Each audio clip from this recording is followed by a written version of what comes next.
Murderers don't always wear grotesque or unfamiliar faces. Sometimes they look just like the people we know best, those closest to us. In moments when unresolved grudges and tangled emotions boil over, even those who once stood by our side through thick and thin can turn a gun on us and take everything away. Tu Vu, a Vietnamese-Canadian man, probably understands that feeling better than anyone. On what seemed like a peaceful morning, his entire world shattered. In an instant, he became a widower and a grieving father. And all of it because of a bond from the past that should have stayed buried. So why would a model immigrant family become the target of such a bold and brutal attack? Was this a random act of violence, born out of impulse? Or was it the endgame of something far more calculated? A plan rooted in the past, fueled by resentment, and set in motion long before that deadly morning ever arrived? And just a quick note before we begin. Everything in today's video has been carefully researched and compiled by our team from multiple sources, with a strong focus on official and verified information. That said, if you notice any inaccuracies or feel there's something that needs to be clarified, please don't hesitate to leave a comment down below. We truly appreciate your feedback and will do our best to make timely corrections. If you think this story deserves to be heard by more people, don't forget to leave a like, share it with others, and subscribe to the channel so you won't miss any of our upcoming true crime cases. Thank you so much for all your support. It truly means the world to us. On the morning of Friday, June 21st, 2024, at around 8:52 a.m., York Region's 911 dispatch center was flooded with calls reporting gunshots at a home on Casanova Drive in Woodbridge, Canada. Frightened neighbors described hearing a series of loud bangs, one after another, shattering the quiet of their suburban street. Less than 5 minutes later, patrol cars from the York Regional Police and emergency medical teams arrived on scene. Sirens wailing through the quiet neighborhood. Tactical units quickly secured the area, trying to determine if the shooter was still lurking nearby. And then, behind the doors of that house, a horrifying scene began to unfold. 4 victims were found collapsed in different rooms, with bloodstains smeared across the floors. Among them was a young boy, no older than 12, lying motionless in the arms of a woman. 2 other victims, man and a woman, both older, were critically injured. Paramedics rushed to provide first aid, doing everything they could. But tragically, one of the victims had already stopped breathing before the ambulance even arrived. The 3 remaining victims were rushed to the hospital in critical condition. Sadly, one of them succumbed to their injuries not long after. The scene was chaotic but quickly brought under control as homicide detectives from the York Regional Major Crimes Unit arrived to take over the investigation. They began conducting rapid interviews with nearby witnesses, many of whom were still visibly shaken as they recounted what they had seen or heard. All of the witnesses reported hearing the man screaming, his voice frantic, almost drowned out by the sound of sobbing, just moments before the gunshots rang out. From the very beginning, it was clear this wasn't some random act of violence. It was targeted, intentional. Investigators wasted no time setting up a security perimeter around the home on Casanova Drive and launched a full-scale investigation. Fortunately, the victims' identities were quickly confirmed thanks to personal documents found at the scene and detailed testimonies from neighbors nearby. The police learned that the house belonged to Tu Vu, 41, and his wife, Du Thi Trang, 40. The 2-year-old child who tragically lost his life was their youngest son. Marcus Vu, the seriously injured victim, was identified as Vu's own mother. She had come to live with the couple to help take care of the grandchildren. The luckiest of all was their 4-year-old son, who was also home at the time but managed to escape unharmed. When the police arrived, the little boy was found hiding inside a closet, completely safe and untouched. The more people learned about the victims, the more heartbreaking the story became. Du Thi Trang, 40, was remembered by family and friends as a kind-hearted, intelligent, and dedicated woman, born in Vietnam. Trang immigrated to Canada with her family when she was young. She graduated with a degree in accounting and once worked for Microsoft.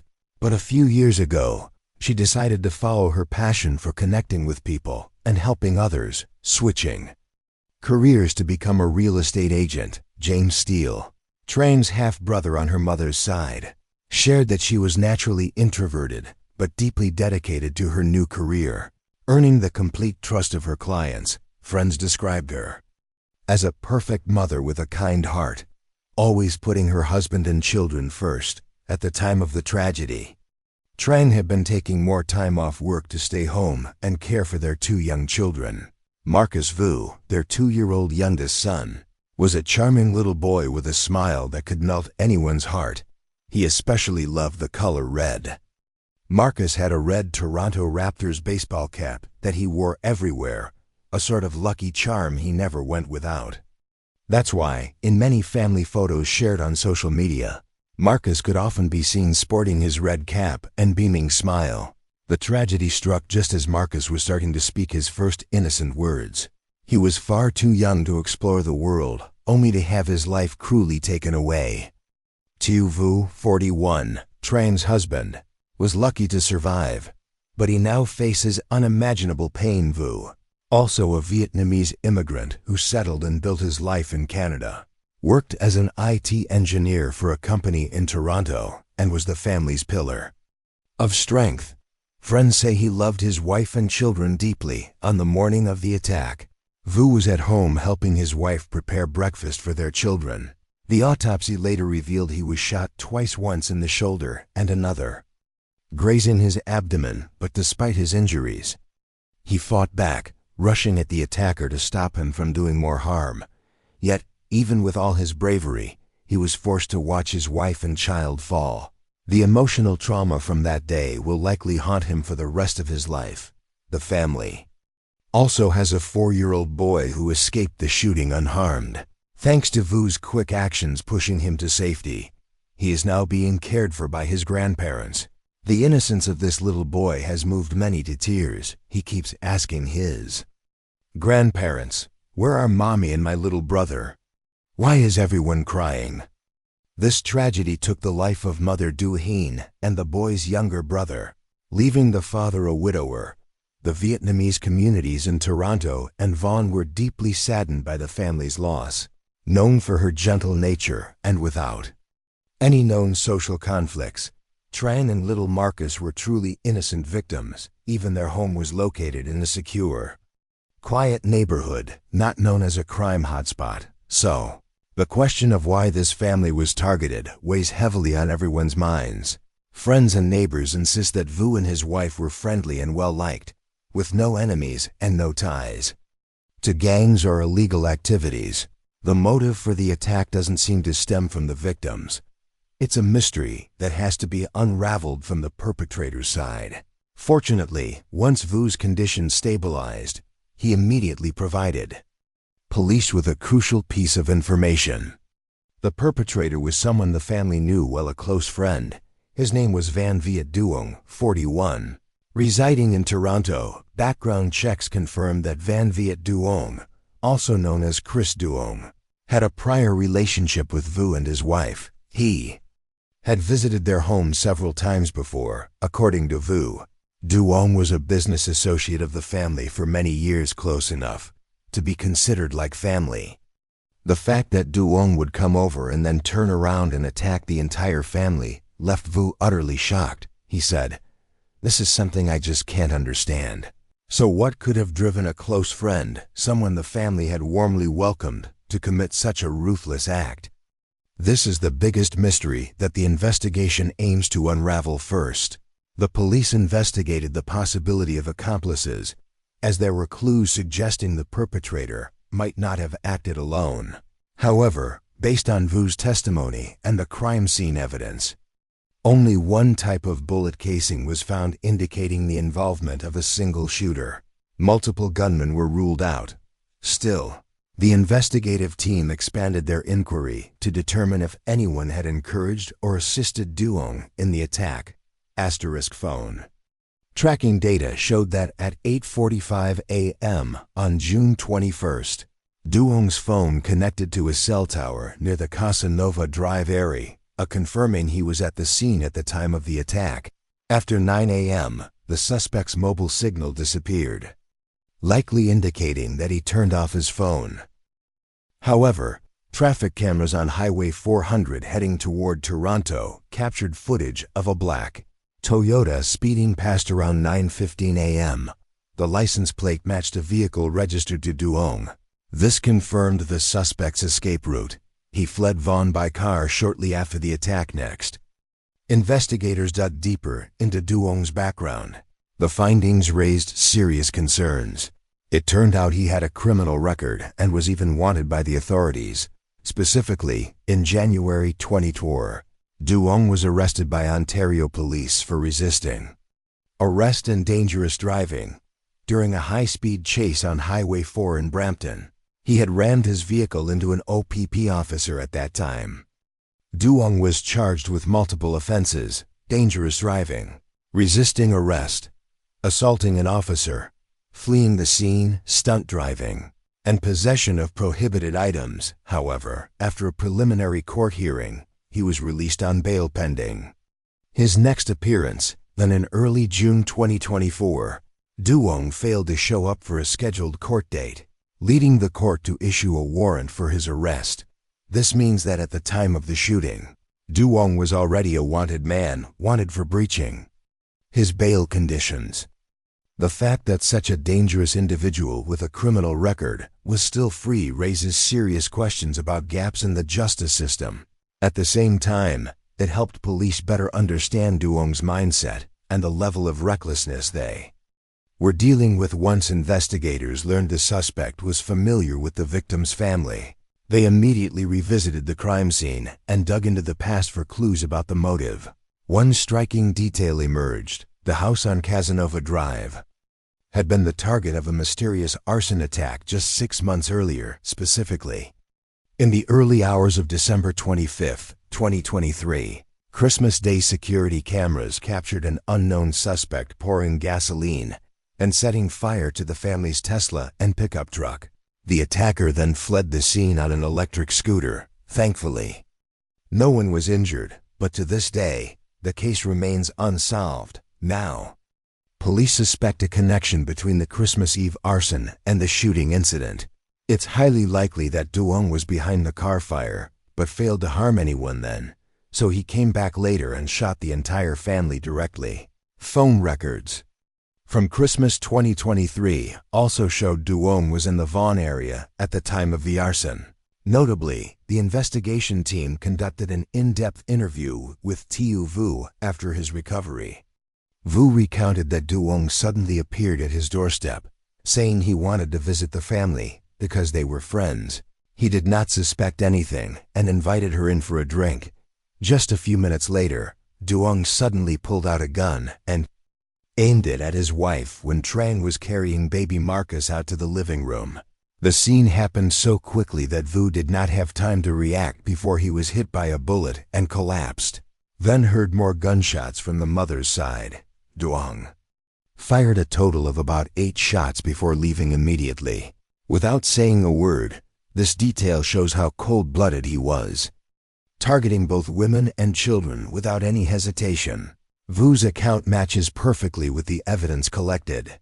This became the key clue to reconstructing the crime scene and strongly confirmed that the prime suspect was none other than Van Viet Duong. With no doubt left, York Regional Police decided to put all their focus on Duong, shifting from the identification phase to an active manhunt. A special warrant for Van Viet Duong was issued on the afternoon of June 21, 2024. York Regional Police teamed up with the Toronto Police Service TPS for short to track down possible hideouts, including Duong's home and several addresses linked to his friends and relatives. The emergency response unit was also deployed, prepared for the possibility that the suspect was armed and dangerous. On the evening of June 21st, around 8:00 p.m., police spotted Duong's black Toyota parked in his garage in the Jane and Finch area of Toronto. Dozens of officers quietly surrounded the house, setting up a tight perimeter. A loudspeaker called for surrender. but there was no response. Caught completely off guard, Duong didn't put up any resistance. He was apprehended in the bedroom, unarmed. When handcuffed, Duong remained almost silent, keeping his head down during the search of the suspect's house. Police found a black hoodie with the number 3 on the sleeve and a black baseball cap with a P.S. item strikingly similar to the description of the arsonist seen in the video. In addition, the garage contained an electric scooter of the Code same type seen before. These items were immediately sent for forensic analysis to determine whether Duong was truly involved in the Christmas night incident. As for weapons, police also seized a Glock 19 handgun along with a magazine hidden in a drawer. On the night of June 21st, Duong was transferred to the York Regional Police Headquarters for interrogation. At first, he refused to talk and asked for a lawyer. However, upon hearing that the 2 victims, Trang and little Marcus, had died, he became visibly unsettled, nervously tapping his foot and avoiding the officer's gaze. Though he didn't directly confess, Duong's sullen attitude only strengthened the investigators' belief in his cold, calculated intentions. Meanwhile, police actively questioned witnesses and acquaintances from both sides to understand the relationship between Duong and the victim's family. They learned that Duong had previously done business with Vu. Some sources revealed that Duong had borrowed money from Vu for his ventures, but suffered losses. Recently, Vu had been pressing Duong to repay the debt, which may have sparked conflicts between them. However, this information remains unconfirmed and is based only on accounts from a few acquaintances. Another theory suggests that Duong might have been involved in drug and weapons trafficking. Vu's family was completely uninvolved, but it's possible Duong feared Vu would expose his illegal activities to the police. Alternatively, Duong may have once asked Vu for help with something illicit and was refused, which could have fueled his resentment. All these theories were carefully documented by the police for cross-checking. At the same time, they began examining the evidence seized during the arrest. The Glock 19 handgun was unloaded, fingerprinted, and subjected to DNA analysis.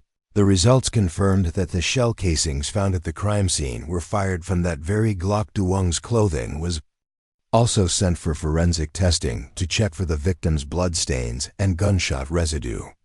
The results showed gunshot residue on his sleeves, consistent with having recently fired a weapon. All collected evidence was carefully sealed and stored in the evidence locker to support the prosecution. The case file was quickly completed with solid physical evidence and ample witness testimony. Just 1 day after the incident, on the morning of June 22, 2024, York Regional Police held a press conference announcing the arrest of suspect Van Viet Duong, 41 years old. He was officially charged with 2 counts of first-degree murder and 2 counts of attempted murder. These are very serious charges, reflecting the prosecution's belief that Duong's actions were intentional and premeditated. The police also emphasized that the perpetrator has been caught and no longer poses any threat to the public. This news brought some relief to the Vaughan community after a turbulent and unsettling week. The suspect, Van Viet Duong, 41 years old, is a Canadian of Vietnamese descent. His family has been settled in Toronto for quite some time. From what investigators found, Duong didn't have a stable job. He once invested in a small auto repair shop, but that business failed before the incident. Duong was living alone in a rented apartment in Toronto with no wife or children. Neighbors described him as a pretty private person, rarely socializing and only occasionally seen coming home. Notably, Duong had a criminal record. Besides the police chase incident in January 2024 that I mentioned earlier, deeper investigation revealed that he was fined for a fight back in 2015. And there was also one time when he was suspected of involvement with drugs, but there wasn't enough evidence to charge him. At his core, Duong seemed to be a low-key thug, hanging out with some shady characters around Toronto, according to the Toronto Star. Some of Duong's relatives were also involved in legal troubles, and had recently been charged with trafficking weapons and drugs not long before the shooting took place. This sparked suspicions that Duong might have been involved in an organized crime ring with his family, or at least heavily influenced by that criminal environment. Regarding his relationship with the victim's family, Tiu Vu said he once trusted Duong deeply and considered him a close business friend.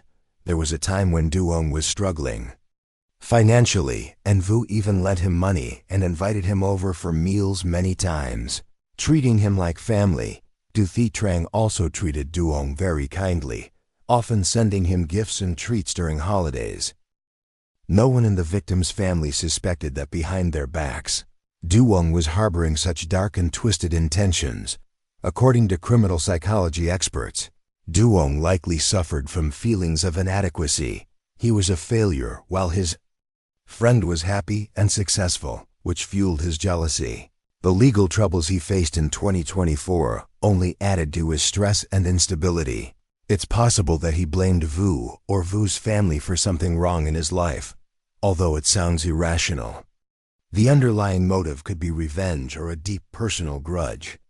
However, as of June 2025, Duong still hasn't revealed the real reason behind his actions. The crime file paints Van Viet Duong as a man with two faces. On the surface, he was a familiar friend of the victim's family, but inside, he was a hidden criminal with an unpredictable mind. He had certain knowledge about Vu's family and exploited that trust to carry out a brutal crime. After arranging the funeral for his wife and child, Tiu Vu bravely spoke to the press. In an interview with the Toronto Star on June 30th, he expressed his deep sorrow and shock over the perpetrator's motive. "I just can't understand how he could do something like that. We considered him a friend. There's no excuse for taking the lives of my wife and child." The family is determined to see the case through and seek justice for Trang and little Marcus. In July 2024, Van Viet Duong appeared at the Superior Court in Newmarket for a procedural hearing. His bail request was denied. The defense lawyer requested a mental health evaluation for Duong at the end of 2025, but no official results have been released yet. By May 2025, the Ontario Prosecutor's Office had completed the indictment with solid evidence, preparing for trial. The official court hearing is expected to take place either late this year or early next year, where Duong will face 4 major charges: 2 counts of first-degree murder and 2 counts of attempted murder. The prosecutor has announced their intention to seek the harshest possible sentence to punish him. Currently, Van Viet Duong remains in custody, awaiting trial. He continues to stay silent in the face of the charges. As a result, the true motive behind the crime remains a mystery known only to him. As for Tiu Vu and his 4-year-old son, they are trying day by day to rebuild their lives. A small memorial corner has been set up by Vu at home. On the table sits a framed photo of Trang holding a smiling Marcus. Beside it rests Marcus's red Raptors cap, the one his little boy will never grow into. The story pauses here for now. What do you think? How do you predict Van Viet Duong's fate in court? Will he face life imprisonment? And what's your take on his true motive behind this brutal crime? Honestly, with such serious charges, 2 counts of first-degree murder and 2 counts of attempted murder, it's highly likely the court will hand down a very harsh sentence, possibly life behind bars without parole. As for his motive, it sounds tangled jealousy, personal grudges, maybe feeling cornered by his own failures, but without a clear confession, it's hard to say for sure. What's your guess? Feel free to share your thoughts down in the comments below. We'd love to hear your opinions and any feedback you have about today's video. And before you go, don't forget to leave a like and subscribe to support my channel.